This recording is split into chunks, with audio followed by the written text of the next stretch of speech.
Salaka pene nangai Pueto sunga kontima nanga Nabole mu nangai Yaka nangu ya nayo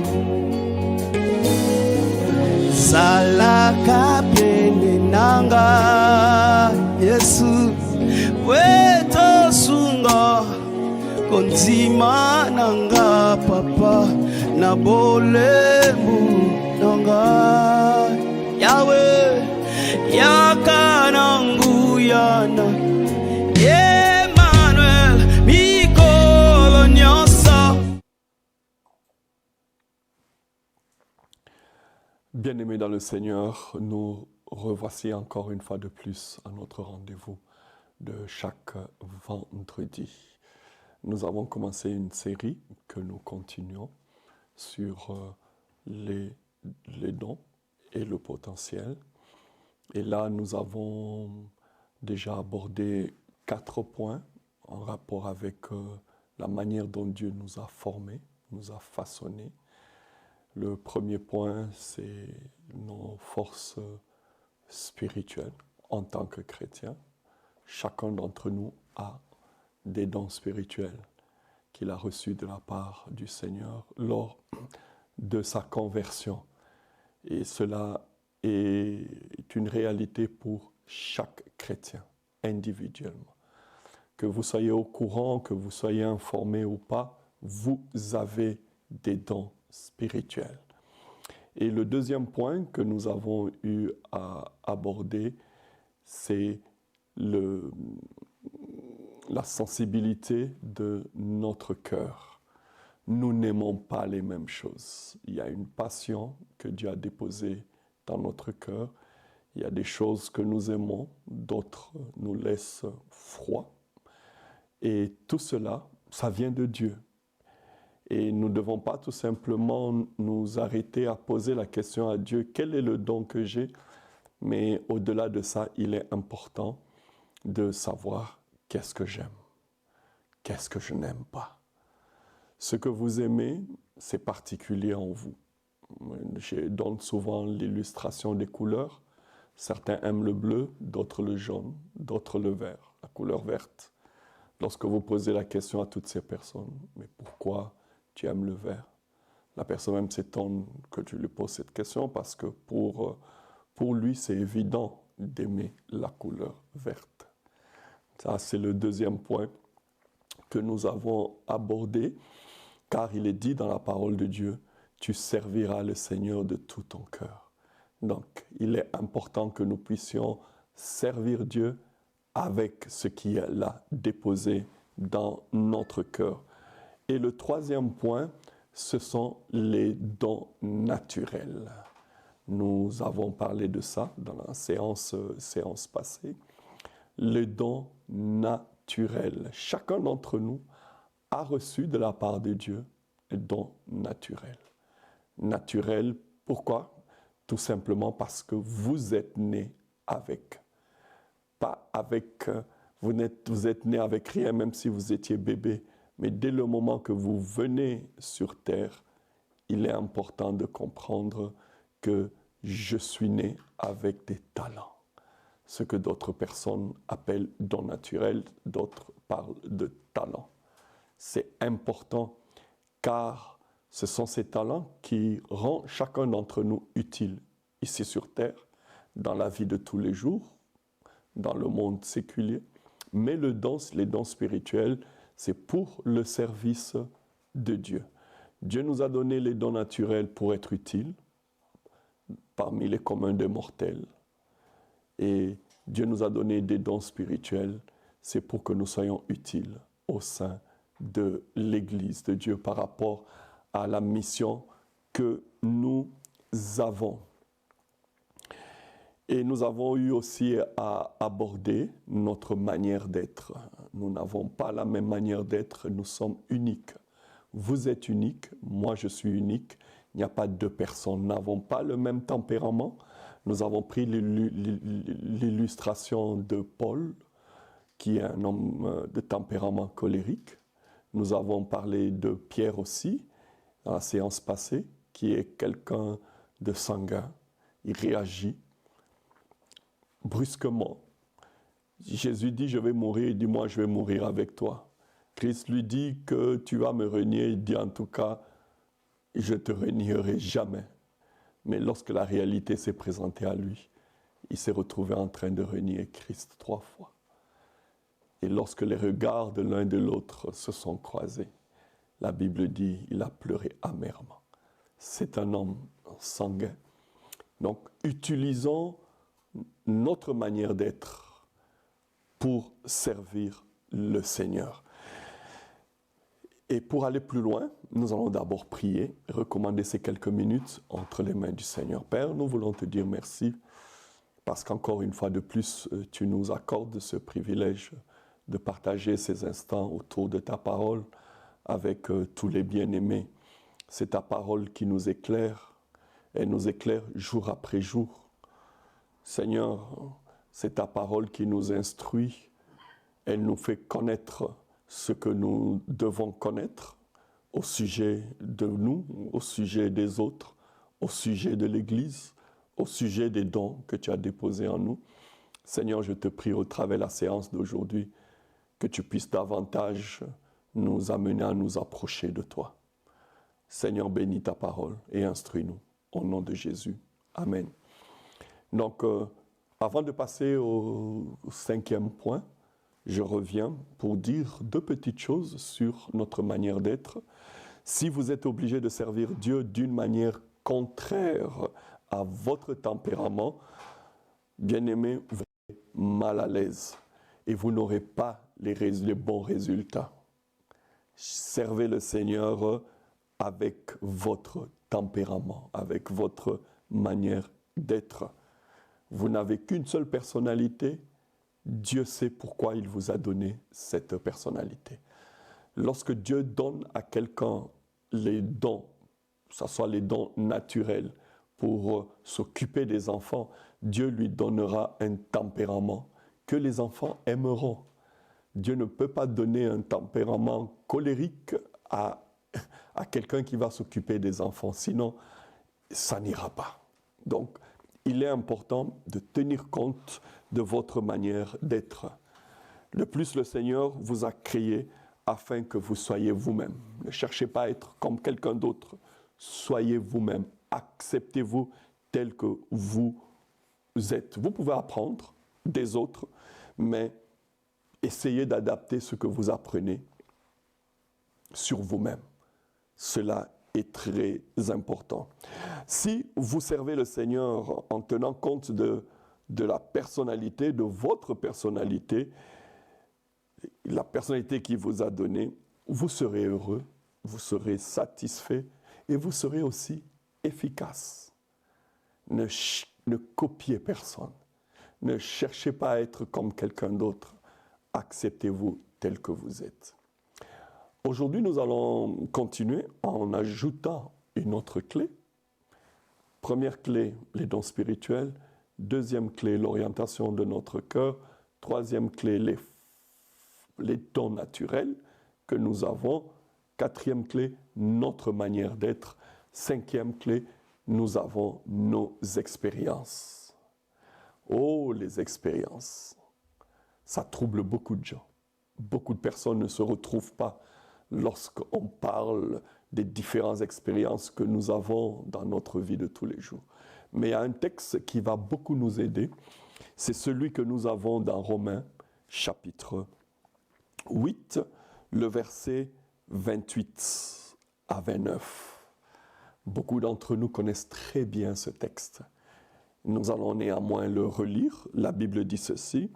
« Nous savons du reste que toute chose concourt au bien de ceux qui aiment Dieu, de ceux qui sont appelés selon son dessein. » Le verset 29. « Car ceux qu'il a connus d'avance, il les a aussi prédestinés à être semblables à l'image de son Fils, afin que son Fils fût le premier-né entre plusieurs frères. » C'est le verset 28 qui m'intéresse beaucoup plus. ça dit quelque chose de fort. L'apôtre Paul dit ceci, il dit « nous savons ». Paul parle avec assurance. Il ne dit pas « nous espérons », il ne dit pas « nous supposons » ou quelque chose d'autre. Il dit « nous savons ». Cela prouve la certitude de ce qu'il est en train de dire. Cette certitude, ça repose probablement sur sa foi. Ça repose sur son expérience en rapport avec la fidélité de Dieu. Il ajoute quelque chose, il dit « toute chose ». Lorsqu'on dit « toute chose », c'est toute chose, c'est tout, absolument tout, sans écarter, sans enlever quoi que ce soit. Toute chose concourt. Il parle des événements de la vie. Il ne parle pas simplement des événements heureux, mais il parle aussi des événements douloureux. Il ne parle pas simplement des succès, des réussites, mais il parle aussi des échecs. Toutes choses, sans exception. Quelqu'un va se poser la question, il dit, mais comment un événement malheureux peut-il servir, peut-il concourir? Oui, Dieu a le contrôle de toutes choses. Il dit concourir, ça veut dire quoi? Ça travaille ensemble. Il y a beaucoup d'éléments, beaucoup de facteurs qui travaillent ensemble, individuellement. Certaines choses peuvent sembler être négatives, mais Dieu utilise cela. Joseph l'a dit, vous avez prévu de me tuer et de me faire du mal, mais il s'est rendu compte que Dieu l'a transformé en bien. Donc, toute chose, sans exception, Dieu utilise cela. C'est une belle histoire. Lisez l'histoire de Joseph dans Genèse chapitre 50. Joseph a vécu des souffrances, la trahison. Non seulement il a été trahi, il y a eu l'esclavage, il s'est retrouvé vendu, revendu, il s'est retrouvé aussi en prison. Et il a constaté une chose, que ces moments de douleur, ces moments de souffrance, ces moments difficiles, Dieu a utilisé cela dans son plan merveilleux. Bien-aimés, souvent nous parlons de la prison à la présidence, mais vous ne pouvez pas parler de la prison à la présidence si vous ne parlez pas du passage obligé par lequel Joseph est passé.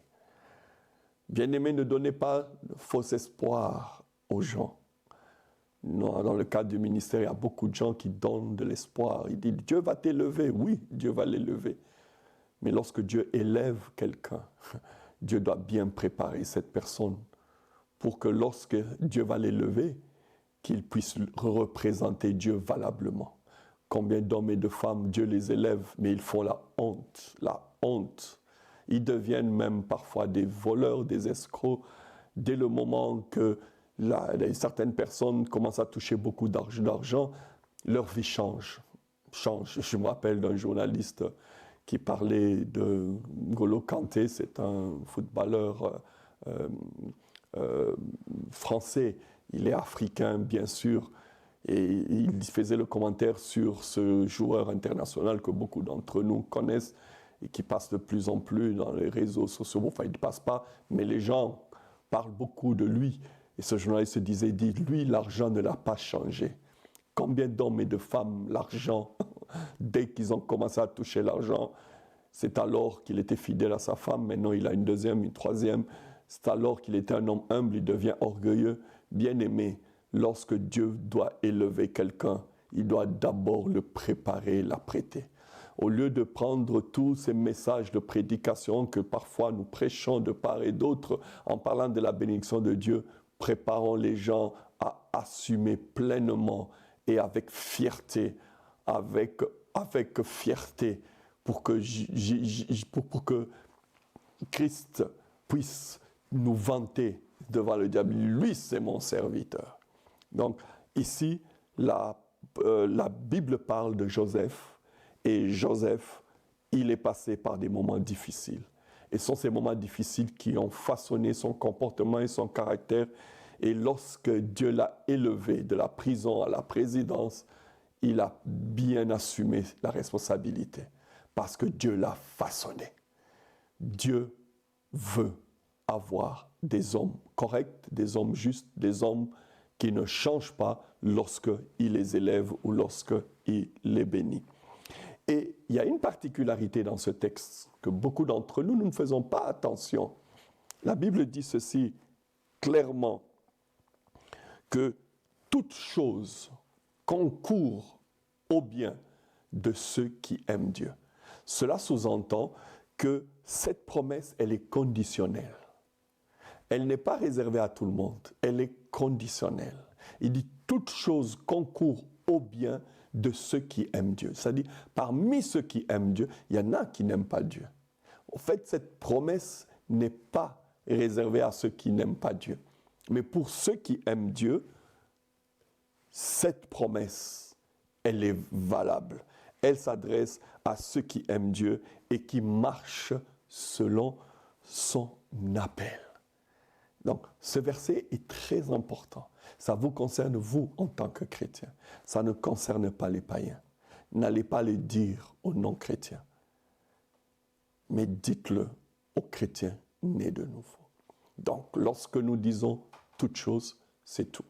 En bien ou en mal, positif ou négatif, toute chose concourt. Dieu fait que cela s'harmonise et que cela prenne la bonne forme pour nous conduire vers notre destin. Et lorsque je parle de toutes choses, je parle des choses passées. Dieu est capable de les utiliser. Je parle des choses présentes, ce qui se passe actuellement dans votre vie. Mais je parle aussi des choses futures. Tout cela, ensemble, concourt au bien de ceux qui aiment Dieu. Donc ce verset, j'ai quand même pris le temps de l'expliquer. Il est important de comprendre cela. Ça ne concerne pas tout le monde, mais ça concerne ceux qui aiment Dieu.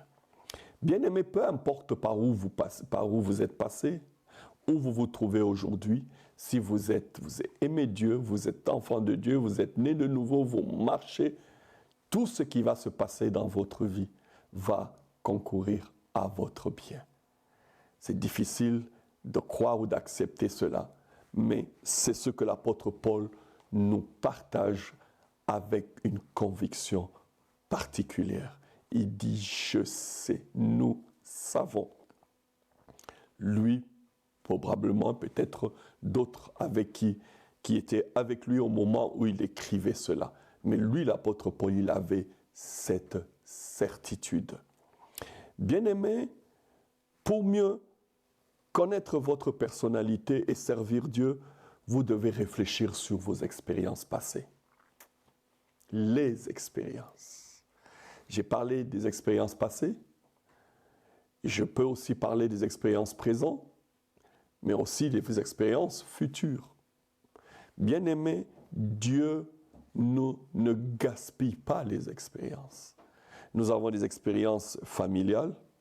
Qu'avez-vous appris au cours de votre enfance?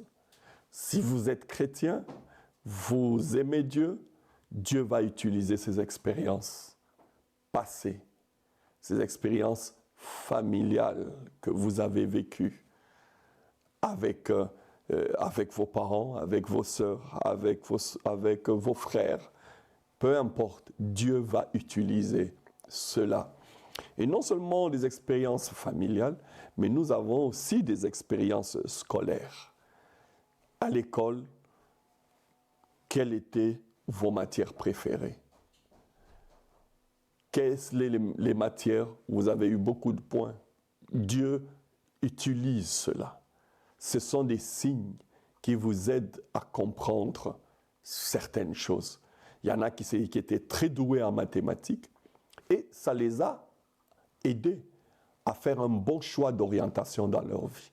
Lorsque vous êtes fort dans une matière scolaire ou académique, bien aimé, que vous avez la facilité de comprendre cela, orientez votre vie en rapport avec cette force, cet avantage ou ce privilège que vous avez. Donc, nos expériences familiales, nos expériences scolaires, nos expériences professionnelles, les métiers que nous avons eu à exercer. Il y a certains métiers que nous avons exercés, cela avec succès.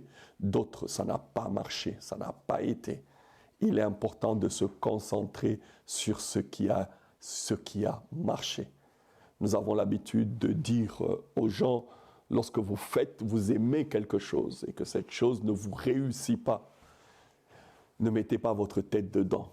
Cherchez à vous engager dans ce que vous aimez et qui vous réussit à la fois. Ce conseil est très important. Nous n'avons pas simplement des expériences professionnelles, mais nous avons des expériences spirituelles. Les spirituelles, quels ont été vos temps forts avec Dieu? Moi, en ce qui me concerne, les temps forts qui ont caractérisé ma vie, c'est chaque fois que je me tiens et que j'enseigne la parole de Dieu. Ça a toujours été les temps forts. J'ai aimé. Lorsque je ne savais pas encore à quoi Dieu m'avait appelé, je touchais à tout. Je me disais même un jour à un frère, il dit, moi j'ai chanté à la chorale. Il y a le frère qui m'a regardé et dit, pasteur, toi dans une chorale, c'est incroyable. Parce que même lorsque tu entonnes un chant, c'est à côté. Moi, je dis oui, c'est possible que ce soit à côté, mais je suis passé par là. Donc, toutes ces différentes expériences que j'ai eues dans ma vie, je me suis engagé pour s'occuper des enfants, pour la chorale, dans l'évangélisation, dans la visite des prisons, dans le faire exercer l'hospitalité, tout cela, dans tout ce parcours, toutes ces différentes expériences m'ont aidé à savoir comment je vais orienter ma vie. Donc, ces expériences sont utiles. Pourquoi? Parce que Dieu ne gaspille pas les expériences. Non seulement les expériences spirituelles, mais aussi les expériences dans le ministère. Comme je viens de le dire aussi, c'est spirituel, mais aussi dans le ministère. Il y a aussi des expériences douloureuses. Les problèmes, les blessures, les déceptions ou les épreuves que nous avons eu à expérimenter dans notre propre vie nous a aidés. J'ai rencontré dans la vie de tous les jours des gens qui s'occupent des personnes qui ont exercé, qui ont orienté leur ministère auprès des enfants, par exemple autistes, tout simplement parce que lui, dans sa vie, a eu un enfant autiste. Certains ont consacré leur vie pour la cause des faibles, des abandonnés, tout simplement parce que lui-même, il a été faible, il a été abandonné. Et ces personnes sont mieux placées pour comprendre ce que quelqu'un ressent lorsqu'on est abandonné. Je me rappelle d'une sœur qui est en train de consacrer sa vie pour aider ceux qui ont des maladies incurables, ceux qui ont eu des maladies du genre de cancer et autres, tout simplement parce qu'elle-même, elle s'est retrouvée avec ce problème de cancer. Et lorsqu'elle a regardé sa famille a été, comment je peux dire, tout a été bouleversé, sens dessus, sens dessous. Vraiment, tout a été. Son mari devait changer son rythme de vie, il travaillait normalement, il devait prendre des congés et autres. Ses enfants devaient aller à l'école. Vraiment, tout a été bouleversé. Et je me rappelle encore de cette sœur, ils avaient l'habitude d'avoir des prières chaque jour en famille lorsqu'elle est tombée malade. Comme c'est elle qui portait ce fardeau de prière familiale, tout s'est arrêté. Donc, il y a eu un changement, un bouleversement total. Ayant vécu ça dans sa famille, elle s'est dit, moi, je dois créer une structure pour aider les familles qui ont un membre de famille malade de cancer ou malade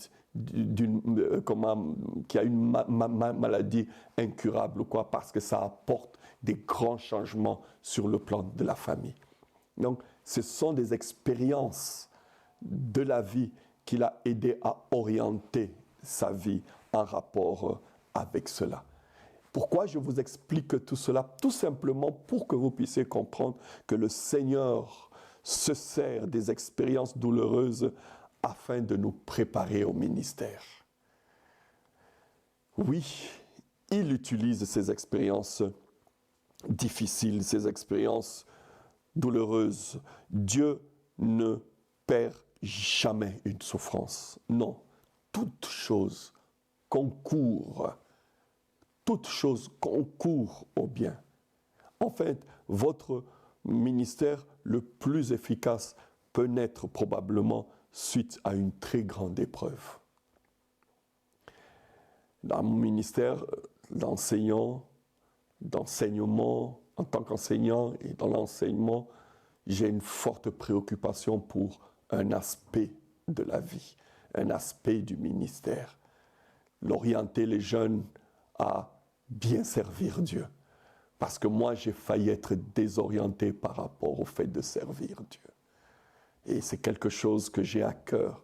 J'ai rencontré d'autres personnes qui ont voulu négliger les études, qui ont voulu négliger la vie, comment je peux dire, séculière, au profit du fait de servir Dieu. J'ai failli être victime de cela. Dieu m'a sauvé de cela. Et je prends soin chaque fois que je rencontre un chrétien, un frère, une sœur qui est prête à négliger non seulement ses études ou sa vie de tous les jours pour gagner de l'argent. J'ai toujours eu des mots pour parler à cette catégorie de personnes. Des jeunes gens qui veulent servir Dieu, mais qui sont parfois entre les mains des personnes, des aînés de la foi, qui les méprisent, qui les minimisent, qui les rejettent, qui ne les considèrent pas. Ça, c'est une catégorie de personnes où je m'investis dans la vie de cette catégorie de personnes. Donc, nos expériences de vie sont utiles. Et Dieu, il ne gaspille pas les expériences. Qui pourrait mieux conseiller les parents d'un enfant atteint d'un cancer qu'un couple dont l'enfant a souffert de la même maladie? Vous êtes la seule personne qui peut comprendre ce qu'une famille qui a un enfant qui souffre de cancer peut vivre. Qui peut mieux aider un alcoolique à être délivré de l'alcool qu'un ancien alcoolique? Oui, bien-aimé, vous êtes les seuls capables de le faire. Votre expérience, elle est utile. Elle est utile pour votre destin. Qui peut mieux réconforter une femme abandonnée par son mari qu'une épouse qui a traversé les mêmes épreuves? Bien-aimé dans le Seigneur, il est important que vous ne puissiez pas prendre vos expériences, les mettre de côté. Apprenez à partager vos expériences. Ne dites pas c'était le diable. Oui, si vous êtes chrétien, ce n'est pas simplement le diable. Mais c'est Dieu sait que vous traversez, que vous avez traversé des moments difficiles. Dieu sait que vous traversez des moments difficiles. Dieu sait que demain, vous aurez des moments difficiles. Mais le problème, quelle est l'attitude que vous avez face à ces moments difficiles? Lorsque vous savez que toute chose concourt, vous aurez un regard différent de quelqu'un qui ne sait pas que toute chose concourt à son bien.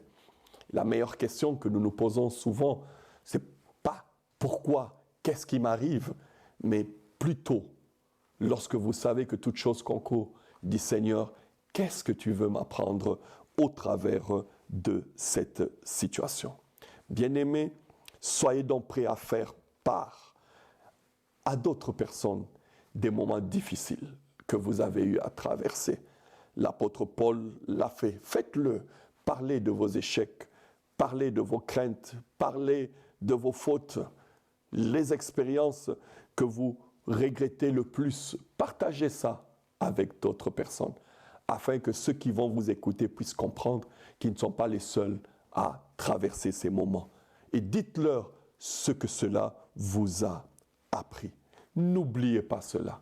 Je rencontre une catégorie d'hommes ici sur Terre, curieusement, qui, lorsque ils sont arrivés à s'en sortir, ou ils ont atteint un certain niveau d'aisance sur le plan matériel et qu'ils ont une certaine renommée, ils mettent une croix sur leur passé. Bien-aimés, ne faites pas partie de ces gens qui mettent une croix sur leur passé. N'ayez pas honte de votre passé. Soyez fiers de là où vous venez. N'oubliez pas les personnes qui vous ont aidé, soutenu pendant les moments difficiles. L'apôtre Paul, lorsque vous lisez ses écrits, vous verrez que dans 2 Corinthiens, chapitre 1, le verset 8 à 10, il parle de son passé. Il dit, en ce qui concerne la détresse que nous avons connue en Asie, nous ne voulons en effet pas vous laisser ignorer, frères et sœurs, que nous avons été accablés à l'extrême, au-delà de nos forces, au point que nous désespérions même de rester en vie. Nous avions intérieurement accepté notre arrêt de mort afin de ne pas placer notre confiance en nous-mêmes, mais en Dieu qui ressuscite les morts.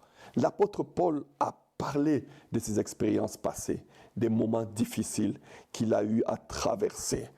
Bien-aimé, après avoir étudié la vie de l'apôtre Paul, comme lorsqu'il décrit, cela nous amène à comprendre que Paul était un être humain et que nous aussi, nous sommes des êtres humains. Nous pouvons passer par des moments difficiles, mais nous devons passer par la vallée de l'ombre de la mort avec la tête haute, pas avec le regard abaissé, mais nous passons par là, car c'est un passage. Je ne dis pas un passage obligé, mais ce n'est pas un terminus, car au-delà de la vallée de l'ombre de la mort, il y a les verts pâturages. Dieu connaît, il sait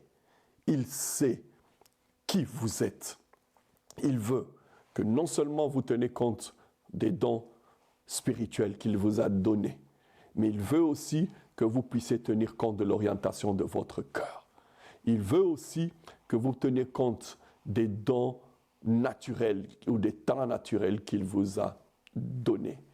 Il voudrait aussi, en tant que chrétien, que vous puissiez tenir compte de votre personnalité. Et non seulement de votre personnalité, mais aussi tenir compte de vos expériences. Voici ces quelques éléments que j'ai pu partager avec vous jusqu'à maintenant. Tous ces éléments mis ensemble vont vous donner une belle orientation sur ce à quoi Dieu vous a appelé, sur la manière dont Dieu vous a formé ou est en train de vous former.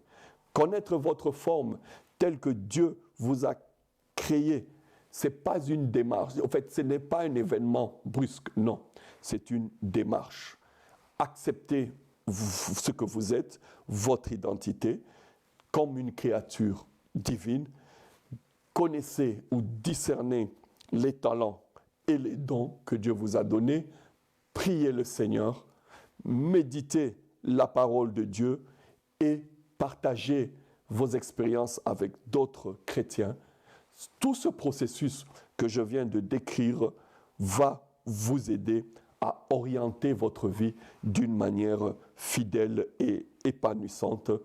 Et cela va vous faire connaître ce à quoi Dieu vous a appelé. Nous avons parlé des dons. Il y en a plusieurs. Si vous avez des questions, nous pouvons peut-être revenir sur ça. Sinon, à partir de la séance prochaine, nous allons parler du potentiel. Il y a un grand potentiel en vous. Et ce potentiel qu'il y a en vous, bien-aimé, vous devez l'utiliser. Ce que vous avez déjà fait, ce n'est plus le potentiel. Mais c'est ce que vous n'avez pas encore fait, que Dieu attend que vous puissiez faire. C'est de ça que nous allons parler. Que Dieu vous bénisse à la séance prochaine.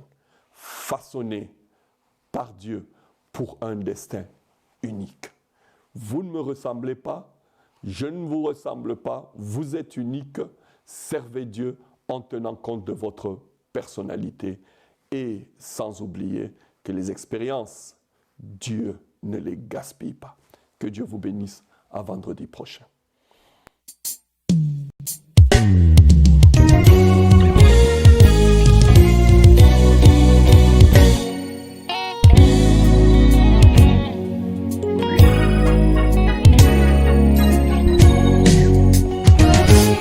zalaka pene na ngai po tosunga kondima na nga na bolemu na ngai yaka